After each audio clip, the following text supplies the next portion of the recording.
Welcome to the 12 Days of Celtic Mythology, Season 4. This is Day 9, in case you weren't sure. I've been reading your comments about Manannán and Fiachna, and most of you see him as pulling strings in the background of that story, which I do too. But keep in mind that some of that is interpretation. It isn't baked into the story. And as I was reading everybody's comments, I felt a bit like, ooh, am I influencing people too much in how they're interpreting the myth?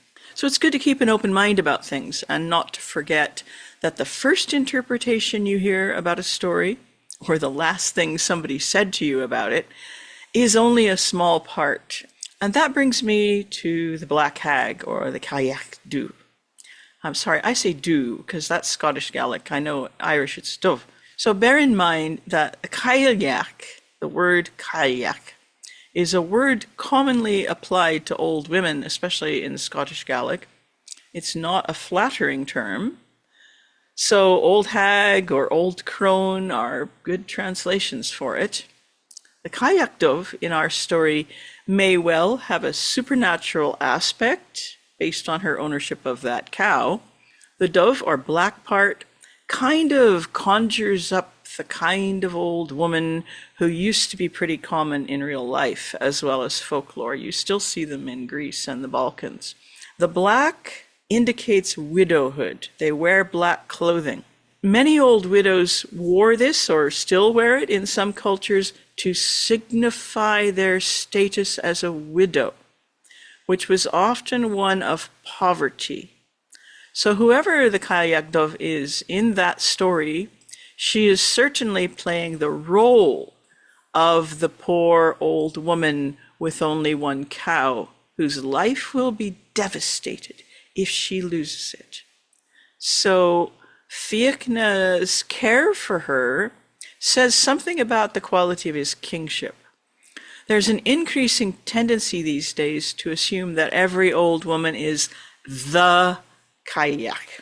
My own opinion is that I'll stop doing that now, the Cailleach is a figment of the imagination of 20th century folklorists and 21st century pagans. And what we're seeing in folklore and occasionally in mythology is often more of an idea of an old woman who might personify bad weather, cold, poverty, old age, and so on. So we find characters like this throughout world folklore. Most of them are pretty localized, even in the Celtic stories. They belong to a certain mountain or a certain glen or a certain patch of coastline.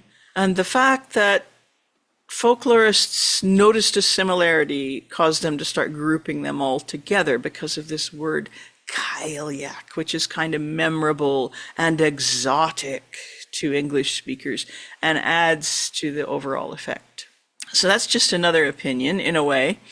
But even though there's mention of Manannán and the Cailleach of Beara in the south of Ireland being connected, that's real, the Black Hag of Lochlan might not have anything to do with that. It's okay if you want to interpret it that it does. You're not wrong to consider the possibility. Just try to avoid making assumptions and thinking that there's just this one Cailleach with a capital C and she's some kind of well-defined entity or goddess, because it's not that simple. But on to a story. Mes Buachla, the girl fostered by cowherds, had a difficult history. In a well-known version of her story, she was said to be the product of accidental incest when her father unknowingly married his own daughter. As is often the case in Celtic myth, where there's a suggestion of incest, it seems that the storytellers may have been so scandalized that they only hinted at it, or created complicated and garbled versions of the story which emerged later, which kind of try to skirt around the topic. Today isn't the day to explore all this. It's enough for us to know that this child, Mes Buachla, was banished from the court of her father, a king of Ulster, and the servants were told to kill her. They were on their way to a pit where they were going to do the deed when the infant laughed and smiled at them, and this touched their hearts. So they took her instead to the cowherds and gave her to them to rear. And this is why she's called Mes Buachla. It means the fosterling of the cowherds. Well, it seemed a good idea to the cowherds to keep her hidden, so they made her a house without a door.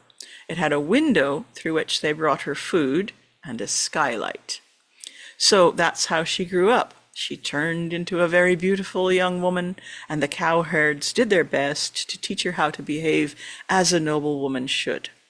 In time, some of the people of Etershale, the High King of Ireland at the time, wondered at the comings and goings to this strange house. Someone peered into the skylight and saw the beautiful woman and reported to the king. He demanded that the girl be brought to him, as he lacked children from his own wife. But that night, before the king's men arrived to seize her, Mesh saw a bird come in through the skylight, and the bird took off its feathered bird skin and made love to her. And then he said, "The king's men are coming to break down your dwelling and fetch you to the king. After he's lain with you, you will have a son by me. He will be my child, and there will be a gesh on him that he must not kill birds. His name will be Conora, son of Mes Buachla." And so it happened that she was captured and taken to the king, who gave her a rich dowry. Now, when her son Conora was born, he was fostered partly by the cowherds, who were greatly rewarded and enriched, but also among the nobility and by his mother as well. In this way, the boy's name was known everywhere. He also had 3 foster brothers, as young noblemen always did, and he saw to it that they were always treated fairly and exactly as he was as to food and arms and horses. Then Etershale died, and a bull feast was convened in order to determine who would be the next king. The bull was killed, and one man would eat his fill of it and drink its broth. And then words were said over him as he was laid down and wrapped in the hide of the bull. Whoever this man saw in his sleep would be the next high king. Conor's 3 foster brothers learned of what was seen by the dreamer at the bull feast. In his sleep, he had seen a naked man coming along the road to Tara at daybreak. He had a sling in his hand with a stone in it ready to cast. So Conor had told his foster brothers to go on to Tara, and he would follow them soon after they told him of this strange dream. He turned his chariot toward the shore of Dublin, and there he saw huge, white speckled birds. He did not know what kind of birds they were. He followed them, and they always flew in front of his chariot, just as spears cast ahead of him. When his horses grew tired, he followed these birds on foot until they reached the shore. The birds settled on the waves, and he managed to catch up with them. Suddenly, the birds took off their feathered bird skins and turned into men, and they turned on him, fully armed with swords and spears. But one bird came to his protection. "I am Nevglan," he said, "king of your father's bird troop. You are forbidden to kill birds or cast at them by reason of this, for every bird here is your kin. Go to Tara tonight. Instead of pursuing birds, there is a bull feast there, and whoever walks along the road naked with a sling in his hand will be king." So Conor walked naked to Tara, and the rest, well, that's another story. In my mind, this story falls into a category of what I call stories of weird birds. So we don't know what kind of birds these are. Large? White speckled? The bird watcher in me is frustrated and intrigued. We're going to hear another tale of weird birds, and these birds are described as tearing up the grass. Now, that's interesting. The main type of birds who destroy grass are geese that come to Scotland and Ireland in the winter. They both eat grass and winter cereal crops, what people call winter wheat or winter barley, and they trample it, of course, with their big flat geese feet. So they eat grass. And cranes might tear up the grass or fields a bit, searching for seeds and things. And incidentally, when you read about cranes in Celtic mythology, it's often impossible to be sure whether they're talking about this bird, this very fancy bird, the crane, or whether they mean a heron, because apparently they called them both cranes. So a heron is a bird that fishes and eats frogs and fish and things. Here's the story. In this story, Dectra, the sister of King Conover of Ulster, runs away from Awan Macha, taking 50 of her maidens away with her. And this is referred to as an elopement, although we're not told who she went with. A search of 3 years fails to find the missing women. But one day, a flock of strange birds settled around the fort and began to eat all the grass. Conover and his people couldn't tolerate this, so they readied 9 chariots and went out to hunt the birds. Among those who set out were Fergus MacRoy and Bricrew and Conover's sister Fincáim. They followed the birds all day, and it was easy to follow them because in those days Ireland was an open plain. There were no hedges or fences. But in the evening they lost sight of the birds. And Fergus was sent to look for lodging for the party, and they found a small, newly built house where the couple inside offered them hospitality. So Fergus went back and reported that the house was really too small, but they had no choice. They needed somewhere to sleep. However, when they began to enter, somehow they were all very easily accommodated in this tiny house. A little later, Brickery stepped outside for some air, and he heard lovely music. He followed the sound, and he came to a large, beautiful house. Why didn't they see that before? And he was greeted there, first by a very beautiful and well-dressed man, and then by a woman. And Bricrew asked the man who the woman was and why she greeted him, because she greeted him by name.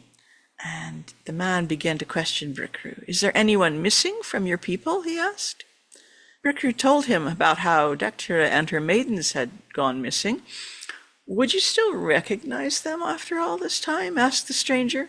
Bricrew admitted that he might not. They were young. They might have changed a lot in 3 years.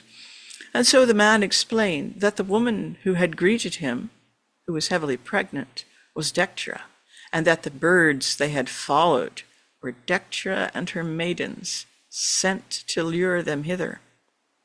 As Brickery made his way back to his friends, he thought of telling Conover about how he'd found his sister and the maidens, but then he thought of the pleasure it would give the king to make the discovery himself, so when he returned, he only said that he'd met beautiful rich people in a beautiful rich dwelling and a queenly woman he'd seen there. Now Conover began to insist that he should sleep with the beautiful woman that very night, as was his right as king. So he told Fergus to go to the house and fetch her to him. Fergus did as he was bidden, but as he was bringing the woman back, she started to complain. She said, "Look, I'm really pregnant. I don't want to sleep with this king." So when he was told this, Conover agreed not to have sex with her, and everyone laid down and slept with the woman sleeping near Conover, at least to keep him warm. But in the morning, when they awoke, the woman was gone, and a male child was sleeping in the folds of Conover's cloak.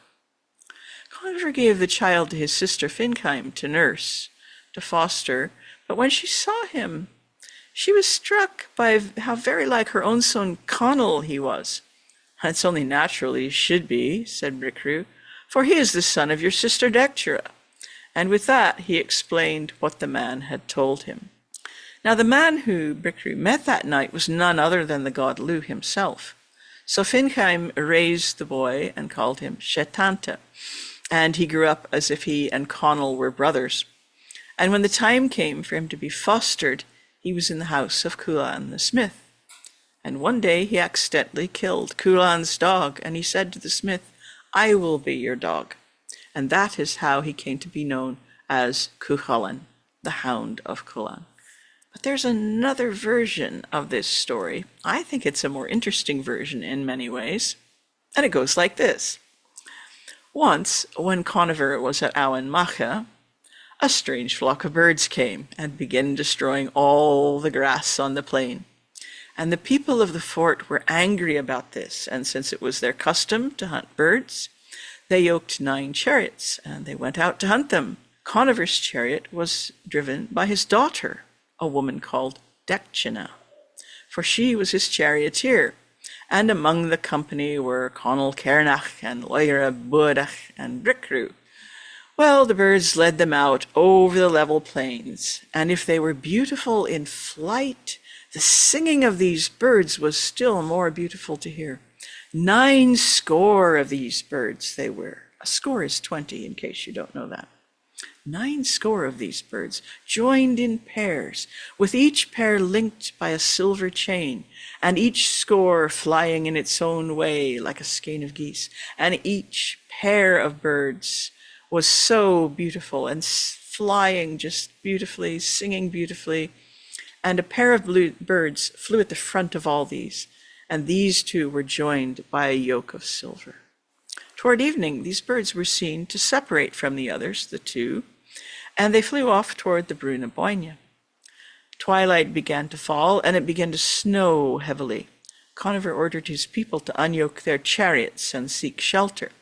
Following a light, Conall and Bricrew soon found a small, newly built house. Inside was a couple who welcomed them. They returned to their friends and told them that although they had found shelter, it would be poor and cramped. So they all made their way there, and they squeezed in, and they did so. They noticed a door, and it was to the storeroom of the house. So soon they were eating and drinking what they had found in the storeroom, and everyone was content. Then the man of the house came to them and told him that his wife had gone into the storeroom because she was in the pains of childbirth. So Decina went into the storeroom to help the woman give birth. While the birth was underway in the storeroom, a mare came to the door of the house. She stood in the doorway of the house and gave birth to twin foals. It was decided that Decina should be nurse to the child, and that the foals should be given as a gift to the boy. After all this had passed, everyone lay down to sleep. But in the morning they awoke east of the Brúna Báine and found themselves sleeping on the ground. The house and the couple were nowhere to be seen, but the child and the foals were still there. If you'd like to delve a little deeper into the topics in my videos, you might enjoy taking one of my online classes. There's almost always something on offer. Some classes have tiered pay what you can pricing, and there are usually a few scholarships available for the more expensive classes. To get notifications about classes and about scholarships when they're announced, you can go to my website and subscribe to my newsletter, or follow me on my Patreon page. So here's today's question. What kind of bird did you picture when I told the story of Mess and her son Conora? I'll see you tomorrow.